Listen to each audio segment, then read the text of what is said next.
Tahak'izay ny resadresaka eny ambony latabatra dia ivereneny kianja itsika ao anatin'izay fifaninanana baolina lavalava izay hatrany satria dia nitohy ka niditra tamin'ny andro fahadimy tetsy amin'ny kianjan'ny Malacam Antanimena androany tontolon'ny andro ny fiadinan'ny tompon-dakan'ny Analamanga amin'ity taranja rugby ity.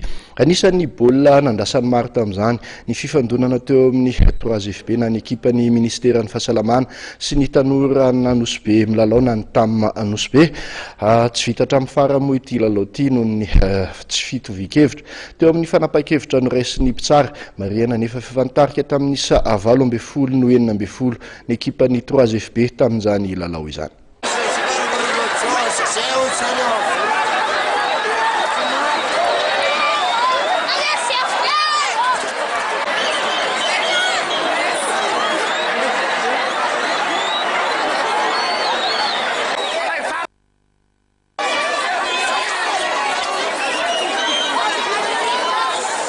Tsy totoso hatramin'ny farany lalaon'ny 3FB sy ny tamin'ny nandritra ny andro fahadimy fiadinan'ny tompon-dakan'ny Analamanga taranja rugby. 2 minitra mialohan'ny hafaran'ny lalao tokoa mantsy dia tsy nanaiky ny fanapa-kevitry ny mpitsara nanome fahadisoana ho azy ireo ny mpilalao sy ny mpanohana ny taminy.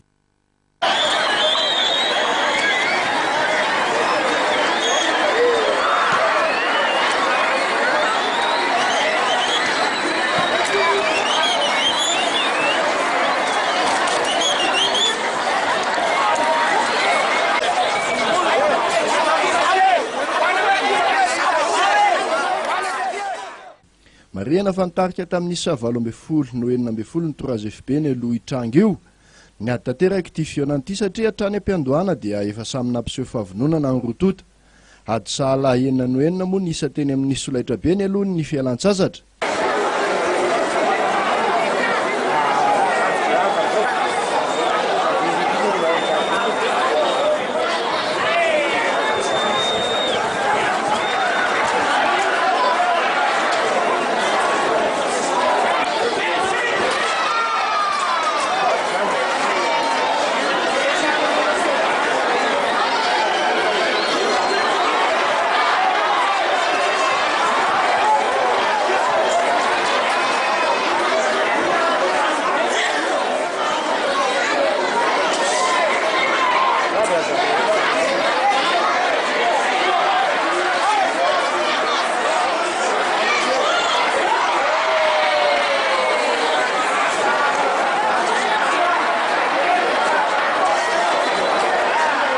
Vao nanomboka ny fizara-potoana faharoa dia nanao be fiavy ny ekipan'ny ministeran'ny fahasalamana ka nahatonga esero ny sesy.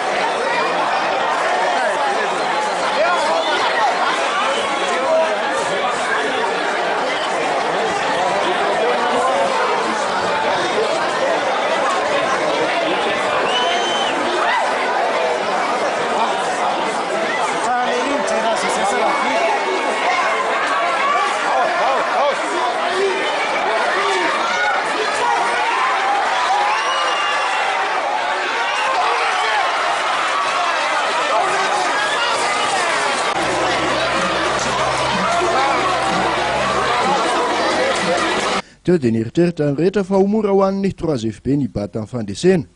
Ny fota amin'ny torimasona nefa ny mpilalao nanosbe taorian'izay ka nahavita hanamaly tamin'ny alalan'ny baolina neti-tanana ihany koa. 2 minitra vavalo amin'ny 30 fidirana faharoa elan'elan'isa roa ny nanasaraka ny herotota. Andrasana arak'izany ny fanapa-kevitry ny Analamanga rugby taorian'ny lalao tsy vita iny. Ny aloha izay dia resin'ny SOE 5 no 1 ny Matadoria.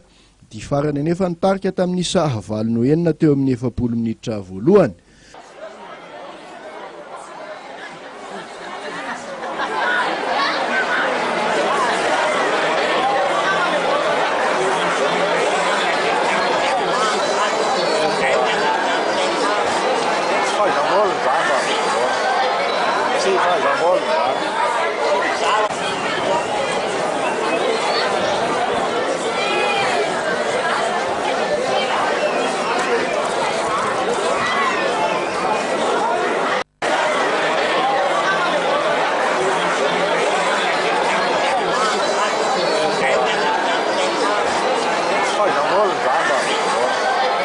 toy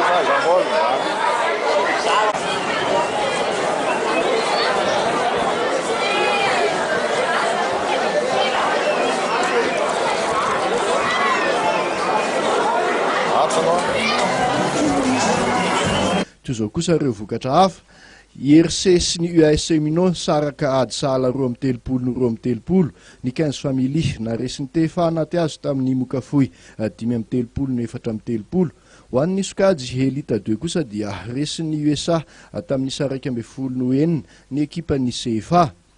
Pijery marobe no tonga teny amin'ny kianjan'ny Malacam tamin'ity andro fahadiminy fiadinan'ny tompon-dakan'ny Ligin'Analamanga taranja rugby ity. Rariny loatra zany satria ananome fahafapo azy ireo ny endry daleo naseho an'ny ekipa niakatra kianja rehetra.